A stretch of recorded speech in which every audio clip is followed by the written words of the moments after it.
Picture the richest person you can think of. Now, picture their bank account.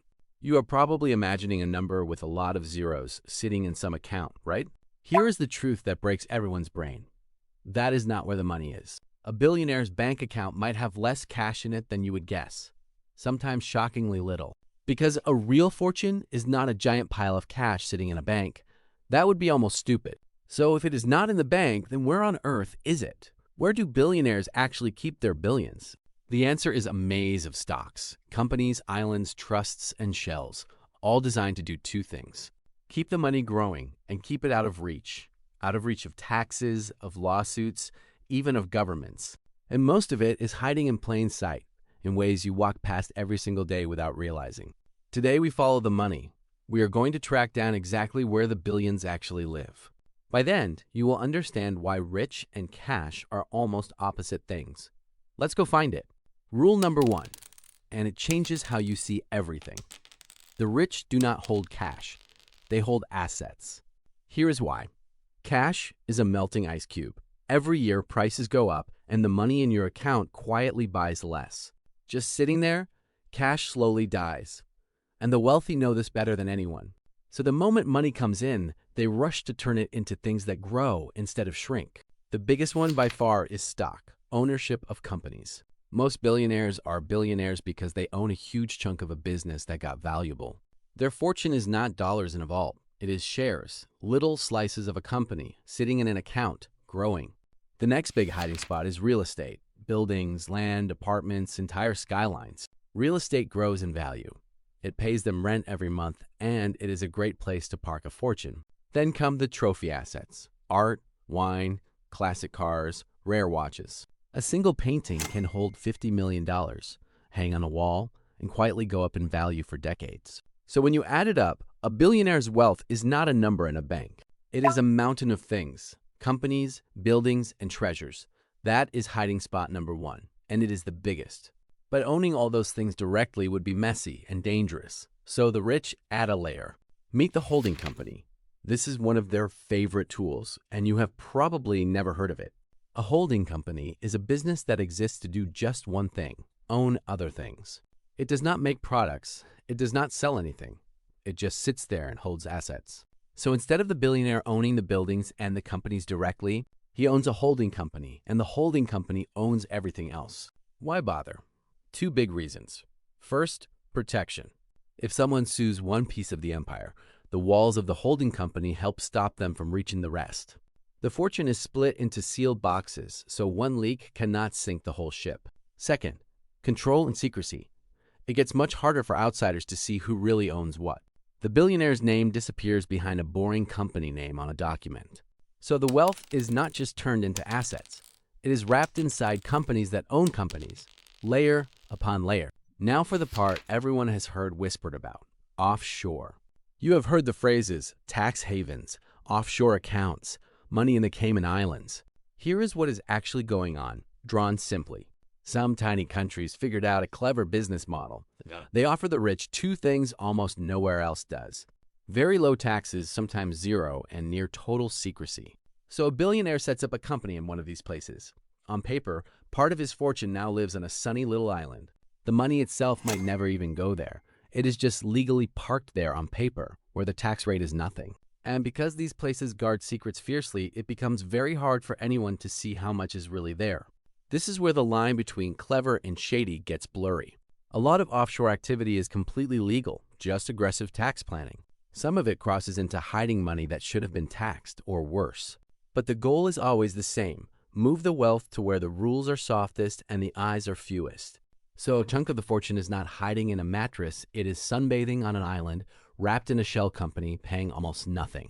Now the quietest, most powerful hiding spot of all, the one the old money families love: the trust.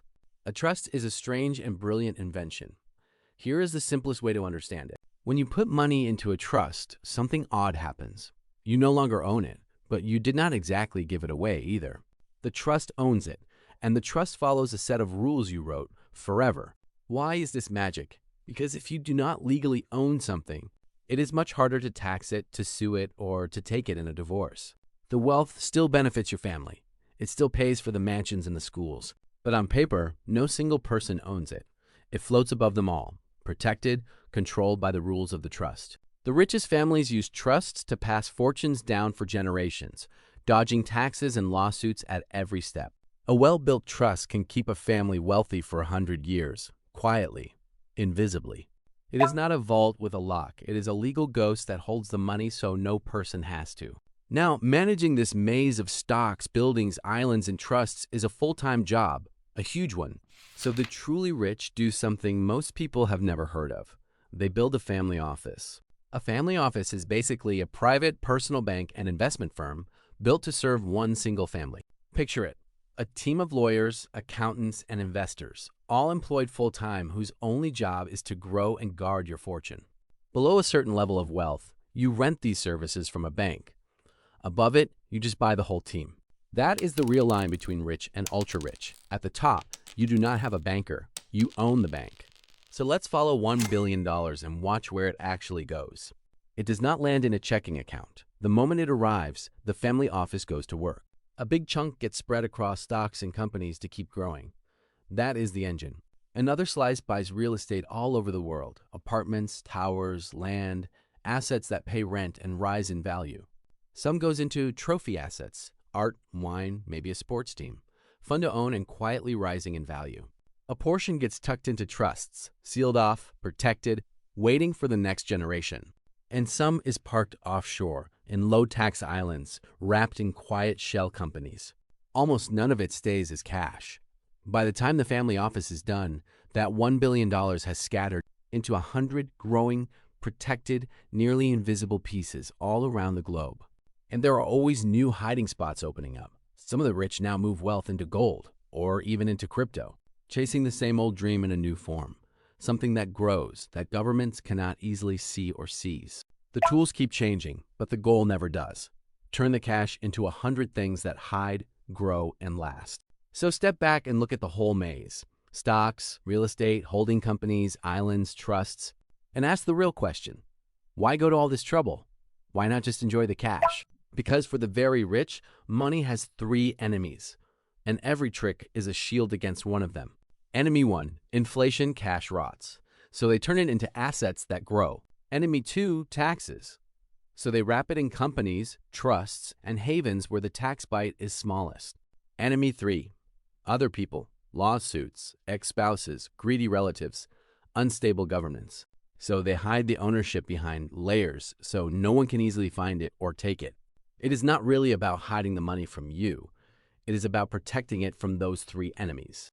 The result just happens to be a fortune that is nearly invisible, nearly untouchable, and always growing.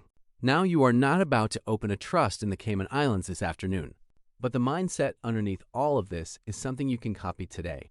The rich never let money sit still as cash. The second it arrives, they turn it into something that grows and protects itself. You can do the exact same thing, just smaller. Do not let your savings rot in an account earning nothing. Turn a little of it into ownership, assets that grow while you sleep, and protect what you build so one bad event cannot wipe out years of work. Grow it and guard it.